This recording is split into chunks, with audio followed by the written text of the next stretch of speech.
Good afternoon. Call this meeting of the Urban Renewal Authority to order. Roll call, please. Councilmember Dennehy, absent. Councilmember Grantham, absent. Councilmember Hamrick, Here. sorry. Commissioner Reeser, Here. Commissioner Schmisher, Here. Commissioner A. Smith, Here. Commissioner B. Smith, Here. Commissioner Stein, Here. Commissioner Tracy, Here. Commissioner Worthington, Here. Chairman Payne. Here. Ask you to join me for the Pledge of Allegiance. Pledge allegiance to the flag of the United States of America and to the republic for which it stands, one nation, under God, indivisible, with liberty and justice for all.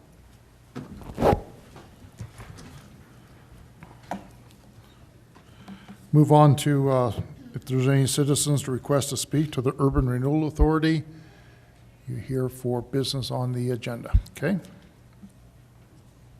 Move on to the consent agenda. So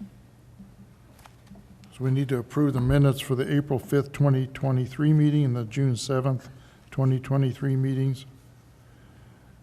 Receive and file second quarter financial statements and cash disbursement 6/8/2023 to 10/4/2023. Rick, are you taking over on this? Yeah, the reports are as presented in your packets. We have financial statement as of June of 2023 for you to review, and of course the expenditures following that. Nothing Okay. special to report on those. Any discussion? Chairman Payne, may I make a motion that we approve the consent agenda as written? Second. Okay, it's been moved and seconded. Any further discussion? Mr. Chair, if I might, I have my hand up, but you might not be able to see. I did have a question on the first page of revenues and expenses, which in the digital packet is page 12.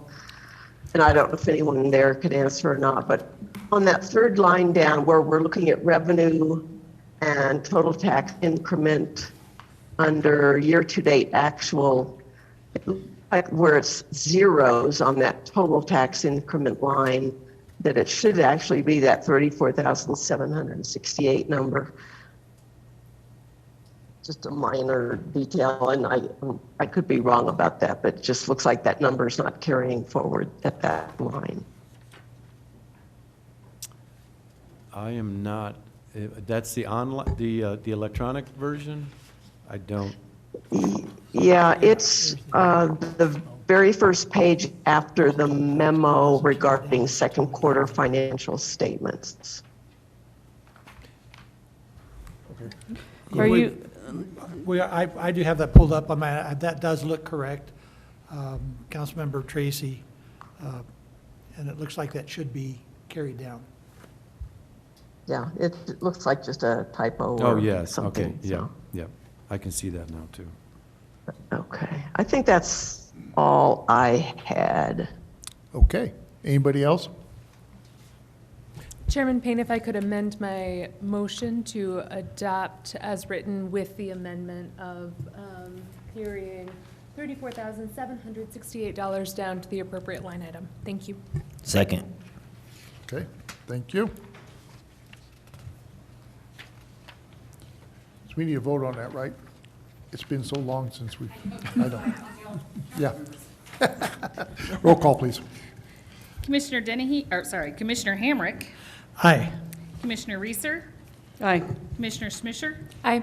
Commissioner A. Smith, Aye. Commissioner B. Smith, Aye. Commissioner Stein, Aye. Commissioner Tracy, Aye. Commissioner Worthington, Aye. Chairman Payne. Aye. Thank you. Okay, move on to a financial report. It's been so long since we met, I had to reach out to Cindy to find out how far I had to go back to do this. Well, normally you will deliver the little notebook and it's got my last sticky note in it. Yeah, it's a really formal financial statement. So June's beginning balance was $826,831.96. We had a loan repayment transferred to the city operating, which is the monthly $5,421.62. We also had our quarterly administration fees, which was $9,375.14, which was transferred to city operating as well. And then we had a Holiday Inn Express TIF reimbursement for $3,333.37. June's ending balance was $808,701.83. In July, we had that same loan payment to the city operating for $5,421.62. July ending balance is $803,280.21. In August, we had the same transfer to the city, $5,421.62. We had a $75 payment to Hoffman for legal services. I've never heard of a legal expense that cheap. Do you think that was maybe 5 minutes? Maybe. Then we had a Bar 409 facade grant, $7,500. August ending balance is $790,283.59. Then in September, we had the transfer to city operating again, $5,421.62. And then we had another TIF reimbursement to Holiday Inn Express, $6,863.45. September ending balance is $777,998.52. Wake up, everybody, I'm finished.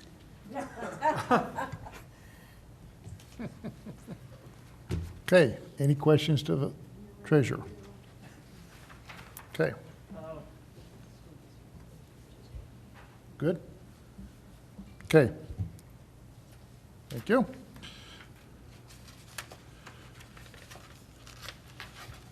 So we don't need to vote on that because we did it for, all right, see? Boy, it's been a while, so we're all rusty here, particularly me. Move on to item number 7, Executive Director Report. Are you taking that, Rick? Yes, I am. I do have a report for you. Well, I'd like to introduce Ryan LeClaire, first of all. He's our small business liaison. If you remember a couple years ago, we had a Main Street Program Manager. We've modified that position in order to find somebody a little more targeted toward economic development, so we created a small business liaison position. He's working with not just Main Street business owners, but all small business owners in the community, and establishing some pretty good relationships right off the bat and understanding what economic development is really all about. Understanding how many pieces there are to the puzzle and trying to put all those pieces together. So he will be working with me on more of the downtown and the life safety grant, the facade grant. Eventually, I haven't inundated him with that yet because he's swimming in other activities right now. But he will be handling more of that in the coming months, I guess you could say, and years.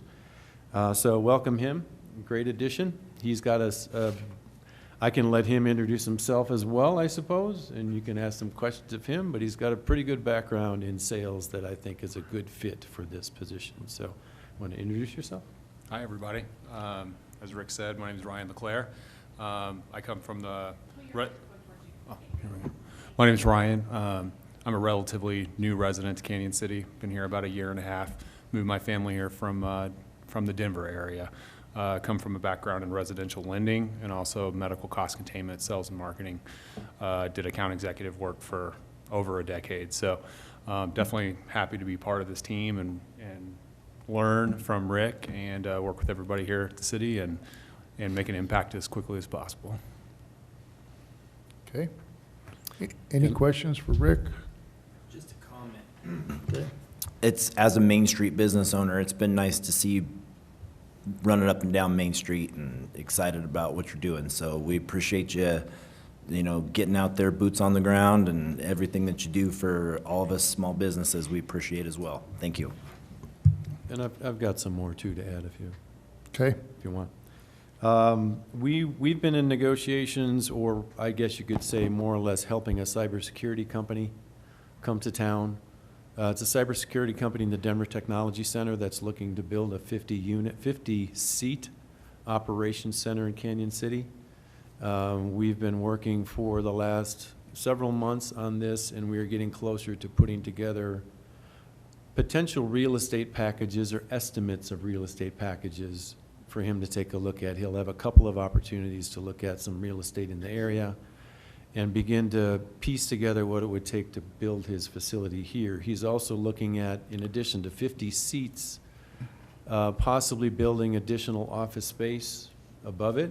So if instead of a 5,000 square foot facility, probably a 10,000 square foot facility, because he has the possibility of growth as well, and then also build workforce housing to go with it. So pretty significant development possibilities.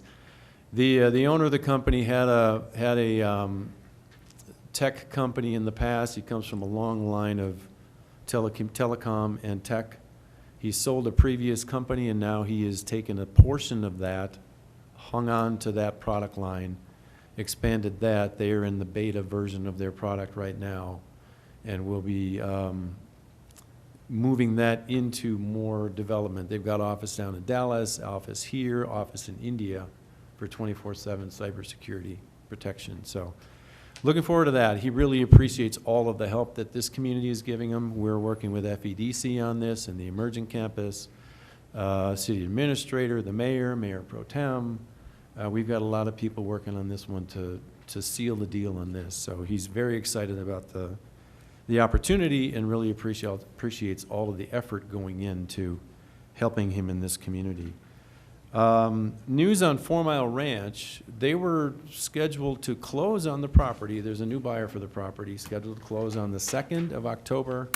They put that off to this coming Friday to make sure they have, or each party needed to submit some more documentation. So they will be closing on the property Friday. That's one of the property owners who is working with this cybersecurity company. So the timing of that could be perfect. And that will also help him gain some more possible investment in the property. They're buying the property outright. They're not financing it. So he's got investors to buy the entire 1,300 acres. They're going to be looking at expanding Gulf resort opportunities, limiting the amount of water they're using by reducing greens and reducing not greens, but fairways to cut back on the water consumption, and put in base infrastructure to get out to all of the developable parcels and then sell off the parcels to developers.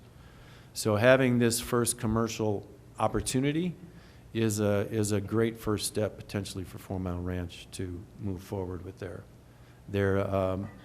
future. The plan is to hold the property for a year and a day for tax purposes, and during that time they will be going through a lot of work on planning. There'll be URA discussions.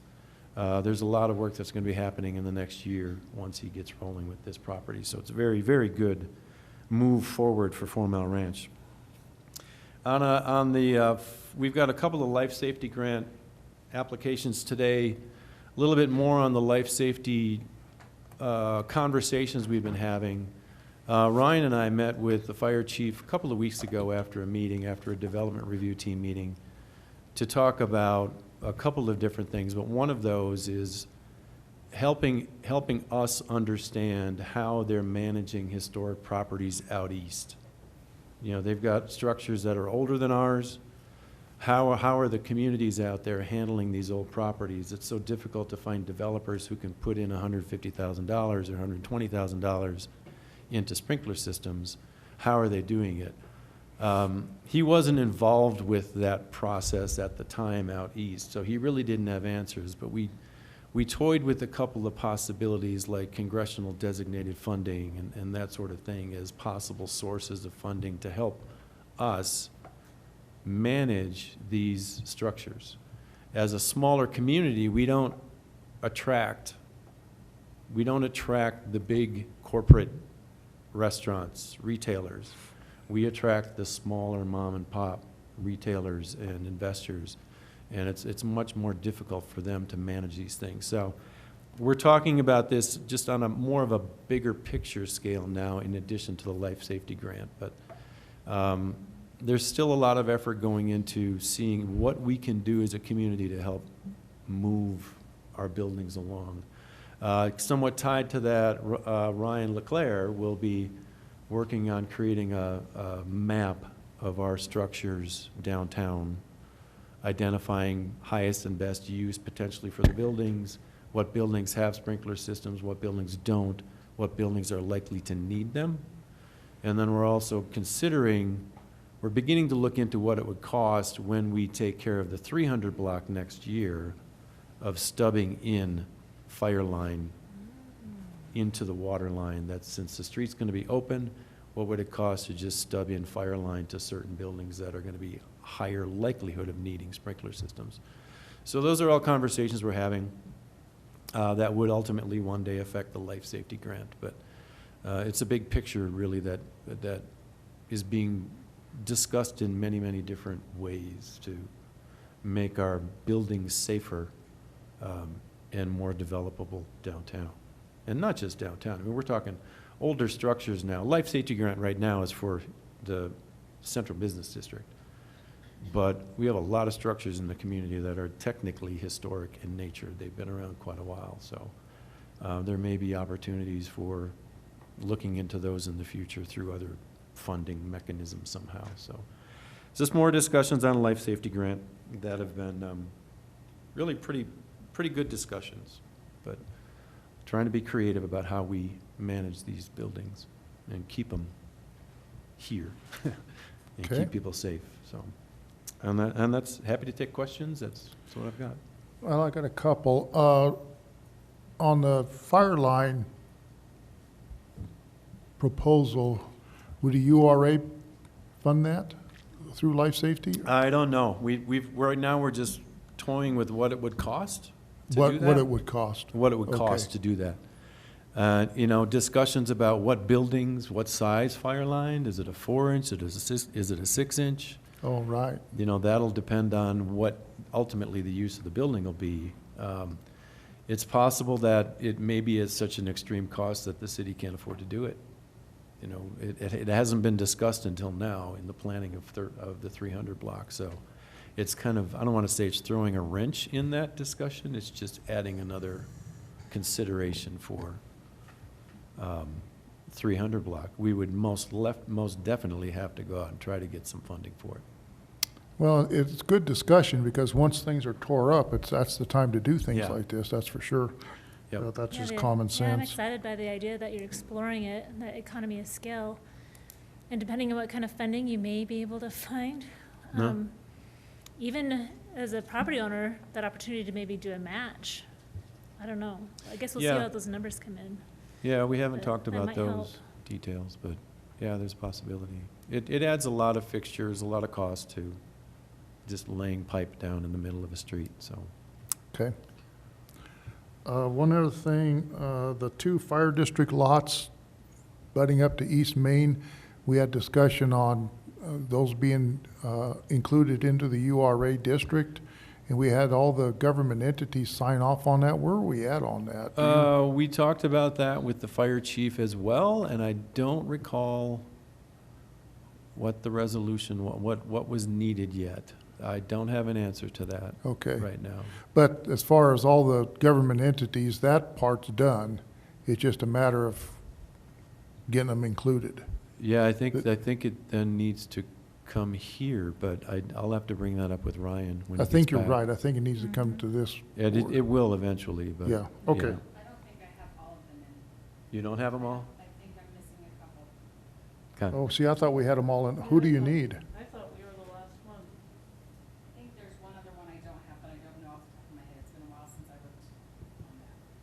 They're in a file sitting in, not file check because they're not done, but I think there's one I'm missing Oh, Yeah, okay. and I don't recall what Ryan's answer was, so I don't have an answer for besides that. this one. Oh, okay. Thank you. Anybody got anything else? Yes. Thanks so much. Really appreciate the time and effort that you're spending and taking a more strategic view of a lot of these issues and having those conversations before it's too late. I was curious, when you say congressionally designated funding, what specific pots you were talking about? I don't have an answer. This came up because we do get requests or notifications from, I think the last one was Senator Bennett, for congressionally designated funding. They put in requests for us on our behalf.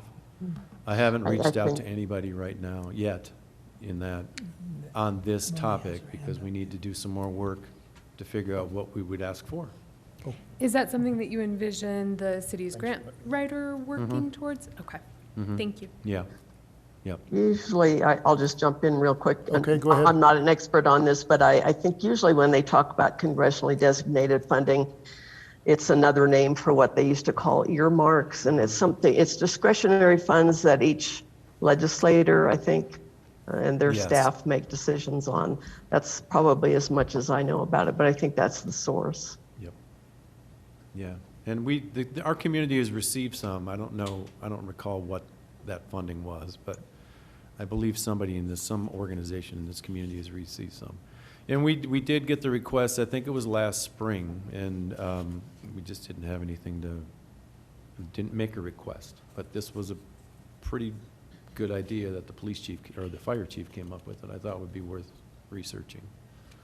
It's still a matter of how do you create the program, how do you get the owner involvement?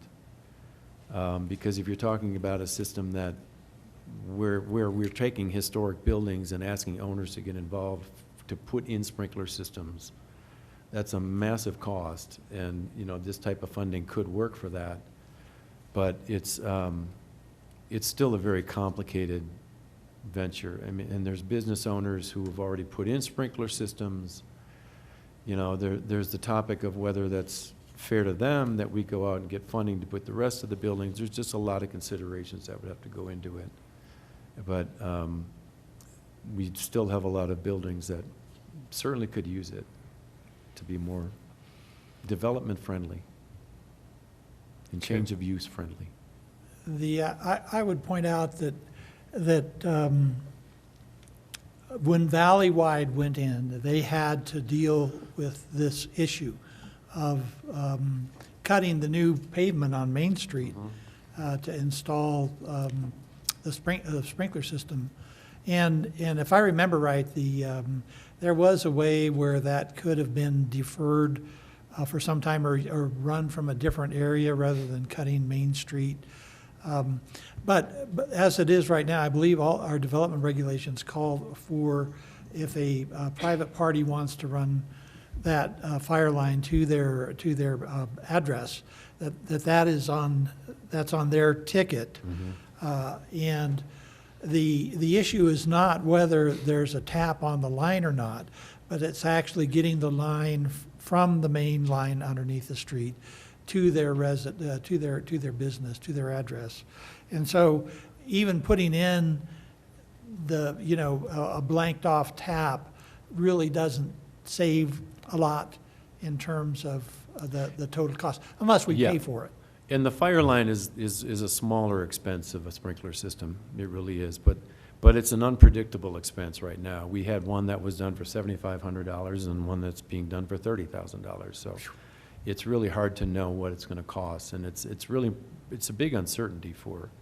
Well, a big for cost though owners. is if after the road has been done and then somebody comes in and wants to cut into that brand new road. Right. There's going to be substantial fees that could probably double Yeah. or triple that cost by doing that.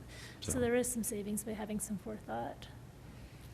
And I'll jump in too, if that's okay. I wonder if it's worth the city looking into the legal possibility of, when that street is torn out next year, going ahead and doing that stubbing out or whatever it would be, as Rick referred to.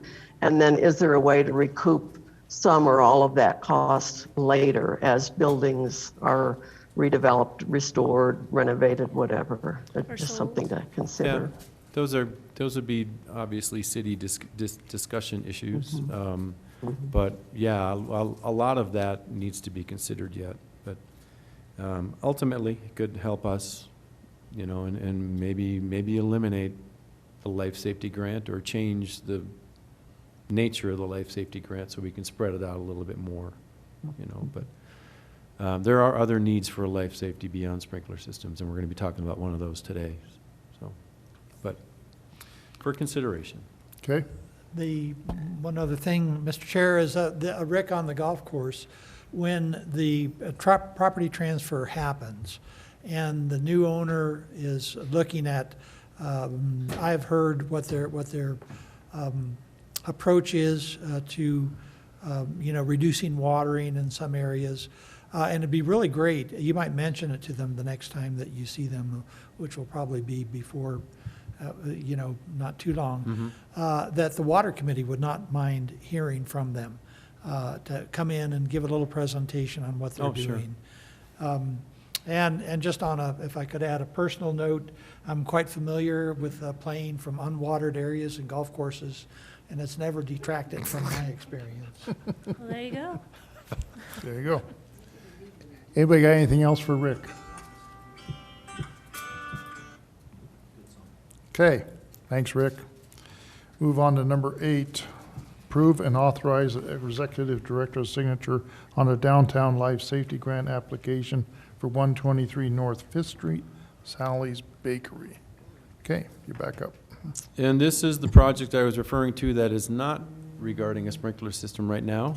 And they are joining us online right now too. Savannah and Logan Hollowell are moving here from California. They have a bakery in California that they would like to move to Canyon City into 123 North 5th Street. It'd be great to have a very active business in that block, in that building, activating that space. One of my goals since I started this position is to work Macon Plaza a little bit more into Main Street than it seems to be. And this could be a great way to do it. They seem to have a very successful bakery there, and they want to be here. They want to activate as well 121 Main, but this application for creation of their bakery is for 123 Main, and then we'll be talking about 121 in the next, Sorry, just for clarification's sake, the or application. excuse me, 5th. North Fifth, 123 North 123 Fifth. 5th Street. I'm Yeah, it just needs so to be used to saying corrected in Main the Street. summary. But yeah, but we do have either Savannah or Logan, or both of them, joining us. Application is for, A little one too. oh, Who's look the at other that. one? We're trying to figure it out. I'm so sorry. Well, I didn't know there was going to be a third. Yeah, arm candy. This is Haven. Oh, Oh, so hi. cute. It's definitely a bonus. Yes, that makes this meeting way more fun. So the purpose of this grant would be to help them build out the kitchen, the hood, not fire suppression, but fire separation between residential upstairs and downstairs, a 2-hour fire separation, and installation of a hood, which will require some, I guess you could say, creative fluing of the hood outside in a historic structure. And they're working with Lester Lamone in town as their architect to do this. So, would you guys like to share any of your ideas? Sure, I'll let my wife talk. She's the boss. Well, I'm not great online. I will say that this isn't my usual format of presents. I'm more the lady with the muffin basket. So we're trying to just make, what we do here is we have a small bakery. It's just run by us. We don't have any employees, except for this little one, and then we have a 5-year-old. So we're just really trying to put that same family vibe downtown, have it really just family oriented, and just somewhere where people can access, get small treats that are from scratch, all homemade, for a price point that's more approachable, especially with how things are right now with pricing everywhere going crazy across the board. Our vision for it is I really want to keep that building looking how it looks. I think that's one of the big draws for us, is that it's just gorgeous, and has that really kind of small town movie feel to it when you walk up. So as much as we can preserve that, that's the goal, and that's kind of something we've been working with Lester with. He's really been professional and taking that into account for us. Yeah, we both visited. I visited last winter and she visited during summer to confirm the spaces. And I'd say we're really excited to bring the bakery there. We're moving there because some of our family moved to Pueblo West, so we're looking to be closer to them as well. We're bringing the business. And like any grant application, it will, the reimbursement will depend on the actual costs that are incurred, but the estimates right now justify a $50,000 grant request. And that's here for your approval. Okay. Any questions from anybody? Yeah, I have a question. Okay. How did you learn about the life safety grant? I'll answer that one. I reached out when I was first there, knowing we were trying to look into a bakery, saw the location on the corner. We operate in a no-hood situation right now. We have a smaller oven. We don't use, the term of art is produce grease-laden vapors. So that gives us flexibility in the spaces that we were moving into. So when I first went out to look at some spots, I showed them to Zavon and showed them on the corner, knowing it was a historic building. Kind of figured there would be some things we had to take into account. So we were originally looking at not doing a hood. I had reached out to Rick while I was there, kind of just touching bases with all the economic entities in town. And he had mentioned the life safety grant as something to look into. So when we had first started the planning, the funds were committed. And then in the middle of our planning, I had reached back out on the off chance, and there has been some funding come available. So when I was visiting last winter, I would believe a visit with Rick just to kind of learn about the town, told us about it. Do you feel like the availability of the life safety grant made a difference in your decision in coming to Canyon City and being able to have an opportunity to hit the ground with more success with your small business? 100%. We would not be able to hit the ground running without the assistance of the city. And that kind of cemented one of the coming to Canyon City. We were looking at a couple different areas, but having a program like that is one of those things that allows us to, our problem isn't necessarily executing the operation. Our problem is getting into the building and getting things started. We've been operating for the last 4 years. Survived COVID right before the startup. We operate the whole drive-through right now. And we've always thought about moving to a storefront, but there's always the hurdle of getting a cost. With current regulations, you can't really get grandfathered in without having a hood, and that really confines the menu. So having this as an option and including that hood as an upgrade, as a line item, makes it possible so we can be provide more of a service to the community with the complete menu. Good to hear. And when do you plan on arriving to Canyon City and start making the renovations and opening up your doors? As soon as we get through the planning process, hopefully work will start as soon as we can track it down. And as soon as it's done, we'll shut down here, pick up the equipment and move. Wonderful. Well, I can't wait to welcome you when you get here. I'm the mayor for Canyon City, and I'm really excited to have your family here. I actually lived in Oregon for 7 years, and we spent a lot of time traveling along the highway through the redwood forest to get to your town to enjoy the coast, and it's beautiful scenery there. But I'm excited to have a fellow person from the West Coast to come join me in Canyon City, Colorado. You've been to Crescent City? We lived in Medford. Oh, okay, Oregon. yeah. That's just a hop, skip, and a jump. Yep, totally. We spent a lot of time in Crescent City. If you guys want to check out what we're doing right now, we're operating at Sally's by the Sea. You can Google us, and then it'll show our Facebook page. It's probably the best place to check out what we do. Oh, that'd be wonderful. Thank you. But yeah, Sally's by the Sea is where we're at. I actually did Google you and check out your Facebook page before the meeting this evening, and there were quite a few very delicious-looking treats that were highlighted on your page, and I think your Google review rating is very close to a 5, which is pretty impressive. A couple thousand likes for a little town is also pretty impressive, so really appreciate the kind of atmosphere that you've clearly cultivated in California. And looking forward to seeing how that translates here in Canyon City, Colorado.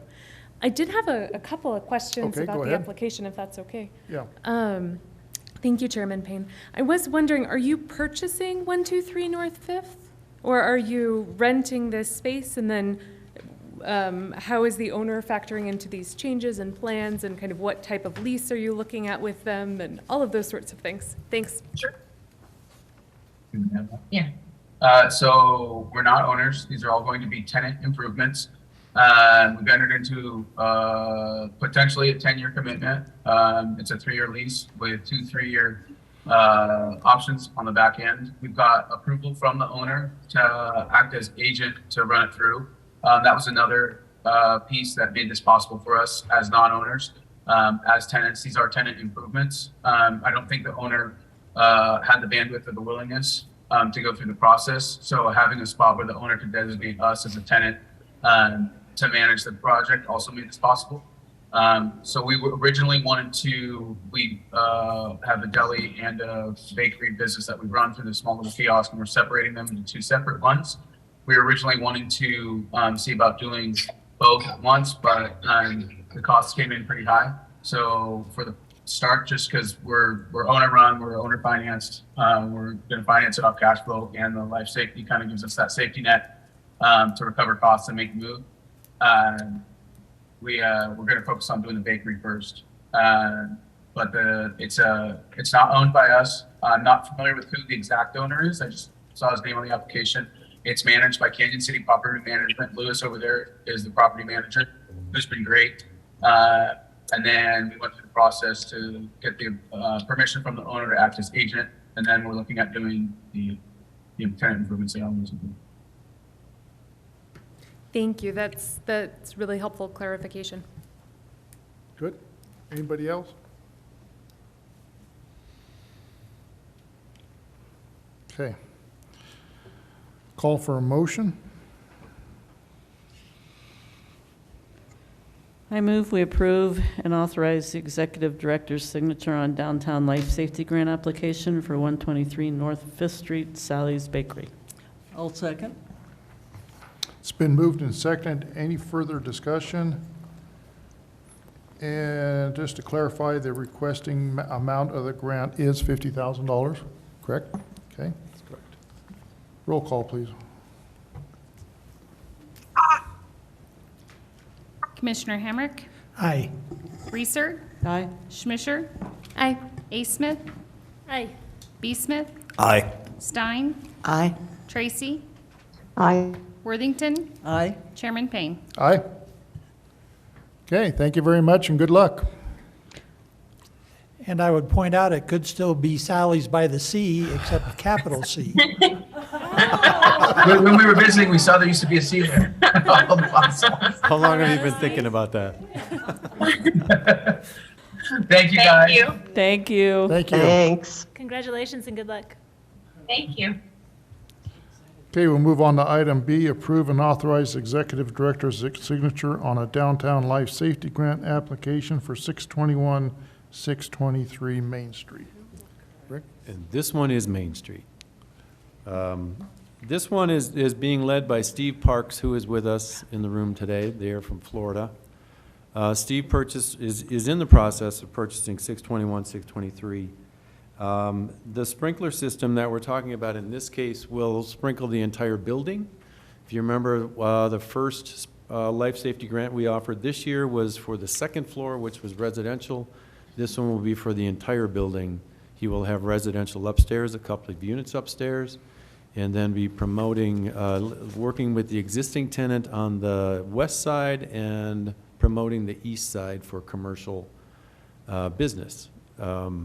He's taking, again, like many, a historic structure that needs considerable amount of work. He's also using the brownfield grant for investigation of asbestos and lead in there.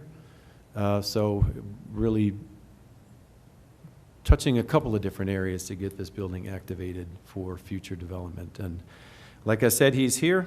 This is also for a full $50,000 grant request and up for your approval.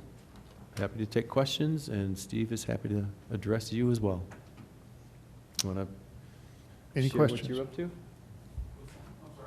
You want to share what you're up to? Oh. We're glad you're here in real life, though. Did you go get a puppy real quick? Kidding.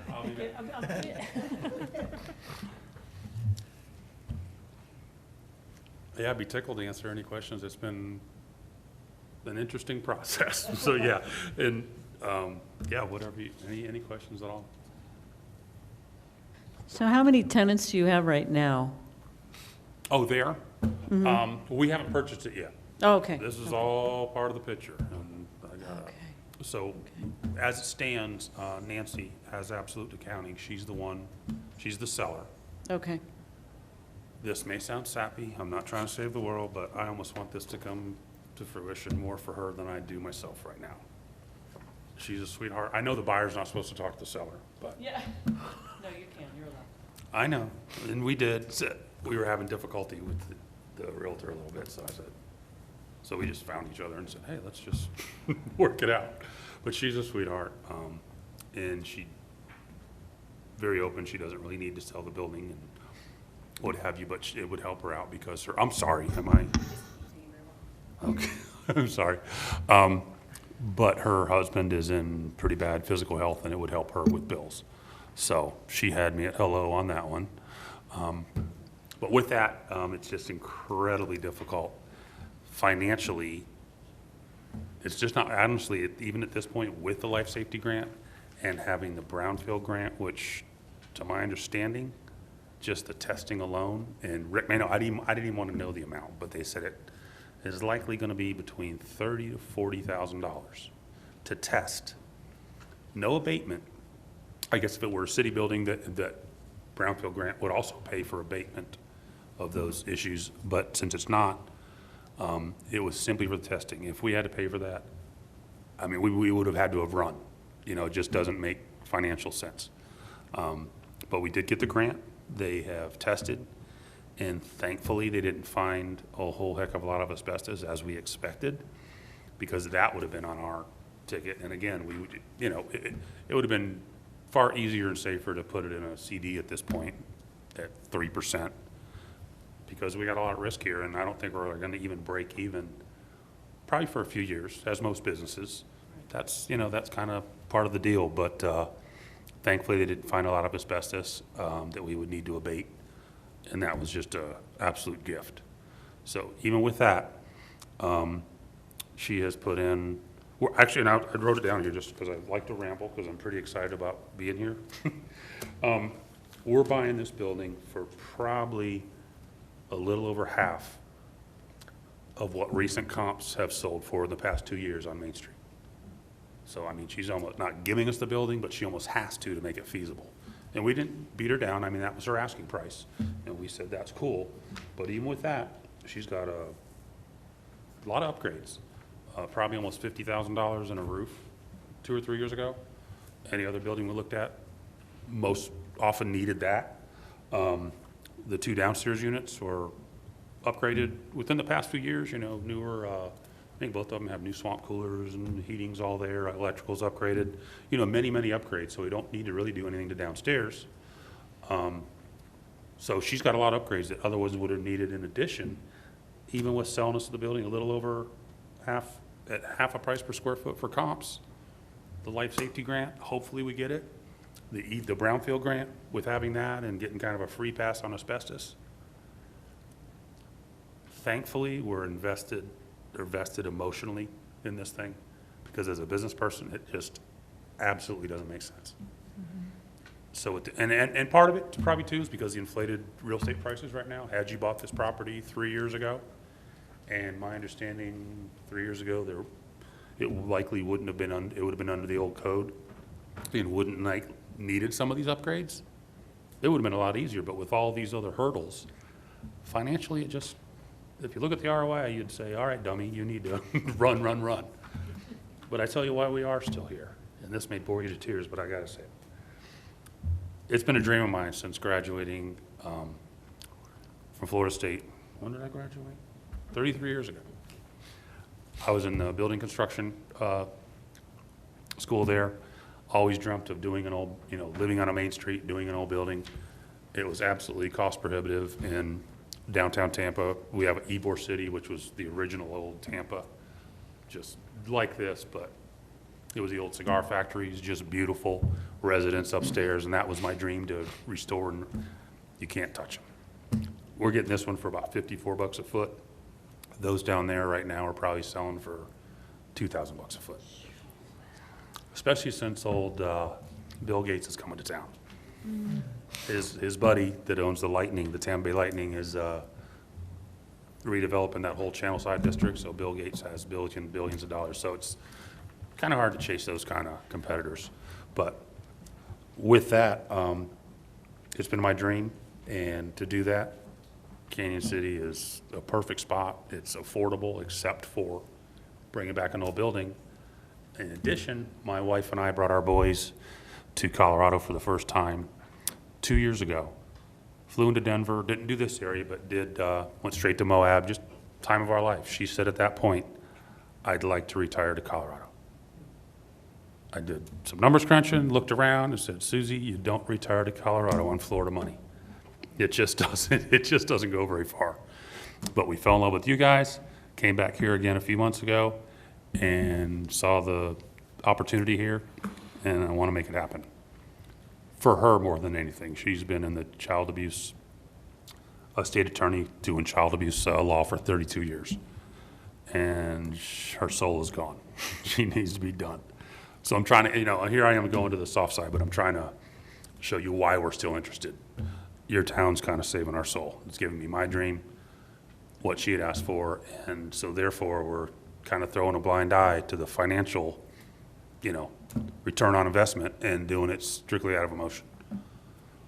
So hopefully it all works out. We'll do it and we don't go bankrupt and we don't have one of those HGTV moments where they're saying, oh my God, we got a $100,000 problem. So I hope I've done enough homework and that it all works, but really, these old buildings are tough. You got to find somebody with either just stupid pockets, deep pockets, and could care less about the ROI. I don't have the deep pockets, but I'm super emotional about doing this, so you got me. So we hope to make it work. So what's your timeline that you estimate that you might take over the property? If all goes well, and not as an ultimatum, but we are actually dependent upon this, the way this goes, we are actually set up to close this week. Nancy and I have sat many times, and she knows that if we don't get this, and I'm not willing to go back to her and say, hey, guess what? We got to take $50,000 off the purchase. I'm not going to do that. Not looking for her to do that. But then again, she knows if we don't go through, it's not real likely she can find somebody else to buy it at this point with what it needs. It's going to make even less sense for somebody else that isn't blindly emotionally attached to the darn thing. So we're supposed to close this week if all goes well. So in other words, you're pretty close to actually closing on the property for Yeah, ownership. we've done all our due diligence. This is really kind of the last piece of the puzzle. Okay. And this is a reimbursement grant, so it doesn't actually apply until they actually Right. follow through, purchase, and Yeah. then do the project. They have to show payment to the contractors and get signed off by building officials, fire department, electricians, all the sign-offs need to happen, so, yeah, before they get reimbursement. Yeah, so we've got to outlay, then, as Rick was telling, as my understanding, we have to pay for it all, everything, which is fine. But then the reimbursement doesn't come until after the fact. Okay. What's Anybody else got anything? Yeah, what's the square footage?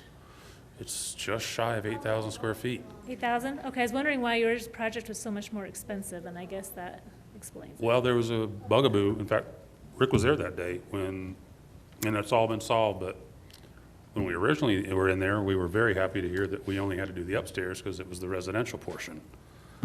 Thereafter, there was a meeting of the minds, and the fire department said, no. You have to do the entire building, which I guess is going to be the case from here on out. The previous one or two buyers didn't have to do so.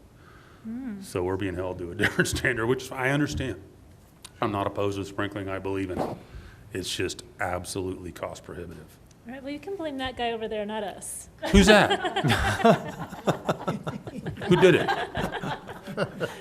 Smile. Yeah, just kidding. And can you remind me again how many units there will be, how many residential Yes, and ma'am. commercial? It is upstairs.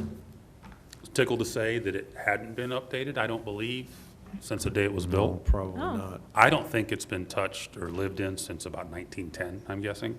1920, maybe? Since 1820? It was built in 1888. And it is all, that's again, we wouldn't be doing this if every darn bronze doorknob weren't there, unpainted, still locks. I mean, it's all there.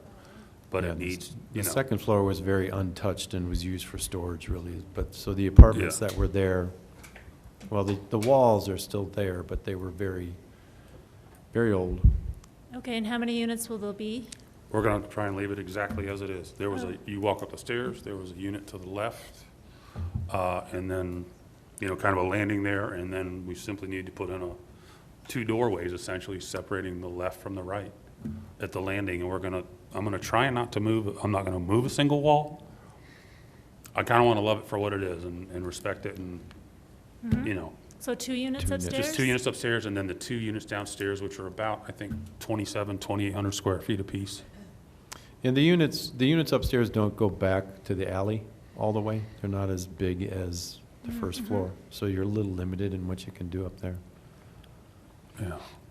I think they're just shy, the two of them together. The upstairs portion is just shy of 2,000 square feet, and the downstairs 2 units comprise almost another 6,000. But I think it's about 7,800, just shy of 8,000. Well, we love hearing about more apartments coming in, especially downtown. It's feeling an important need that we need to have That's available. what I learned from Rick. I said, we were going to do VRBOs, but Thank you for not. no, I'm glad I'm not, because although I want to have the money from Conrad, that Conrad Hilton has, I don't really want to be a hotelier. You know, it's a lot. It could be a fun business, but we're going to be absentee, still be in Florida most of the time because my in-laws are still with us. So I then mentioned to Rick, I said, why don't we just do, and he's been a huge help in this. They're apartments because of Rick. I had said, why don't we do office? This is what, just a week or two ago. And I believe your answer was, we haven't had a single request for office space in well over a year.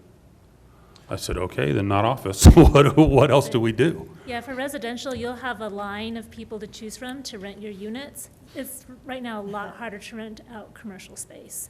And so I think it's a really smart move. Well, and this is based on need, not what I want to do, because we want to live there in one of the units, the little guy on the right, because we want a winner. And then hopefully I can get Susie to move here full-time when her parents can either come with us or are no longer with us, and they, average person, and then both their families live to about 140, so I don't know if that's going to come about. But, yeah, so they're going to be apartments. When you spoke of there being, what, about a 0% vacancy rate from what it seems like, it just seems to be the path of least resistance, and Yeah.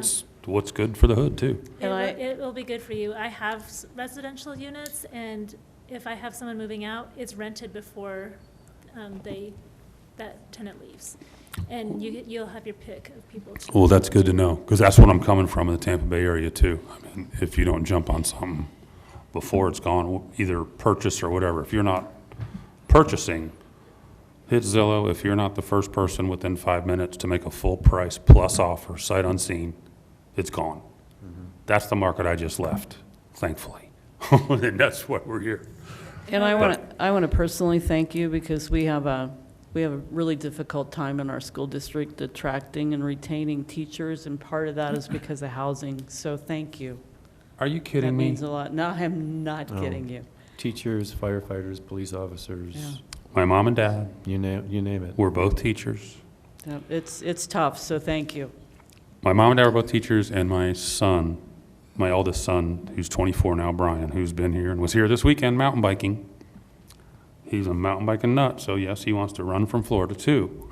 But he was in the University of Florida, and during COVID, he came home like most of the kids did, and he was in the building construction program there with a 4.0, 3 years in, and COVID, and it's the #2 building construction school in the nation. It was #1 when I was there, but they've really dropped.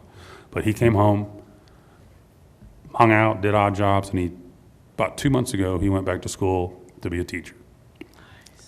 So Well, Again, you're gonna make me cry, but yeah, I'm here. You can't get rid of me. We have openings. It's a great place to teach. Yeah. So, yeah, and I think part of the reason, or the more greater reason he wants to teach is we've talked about, you need to have a job, you know, you're gonna have a family, good benefits, all these things. But I think he likes all that, but he also likes the idea that he'll have the summer off and come out and mountain bike and just play. So it's, you know, it's perfect for him, but that's good to know. That's really Okay, good we to need to know. get back on point here. Anybody else have any other questions? Any questions from the audience? I'll give them an opportunity if they have any comments or questions. Okay, thank you. Chairman, I'd like to make a motion that we approve and authorize the executive director's signature on a downtown life safety grant application for 621, 623 Main Street. Second? Okay, it's been moved and seconded. Any further discussion? Roll call, please. Commissioner Hamrick, Aye. Reeser, An enthusiastic aye. Schmisher, Aye. A. Smith, Aye. B. Smith, Aye. Stein, Aye. Tracy, Aye. Worthington, Aye. Chairman Payne. Aye? Okay, thank you very much. Welcome to Canyon City. Thank you, and I do want to apologize for rambling on. I've been living between VRBO to hotel room now. I got nothing to do. Okay, So- thank you. Thanks for welcoming us, and I Okay. want to thank. Rick, do think- you have anything else? No, I don't. Okay. Thank you. No further business coming before this board. We are adjourned. Thank you.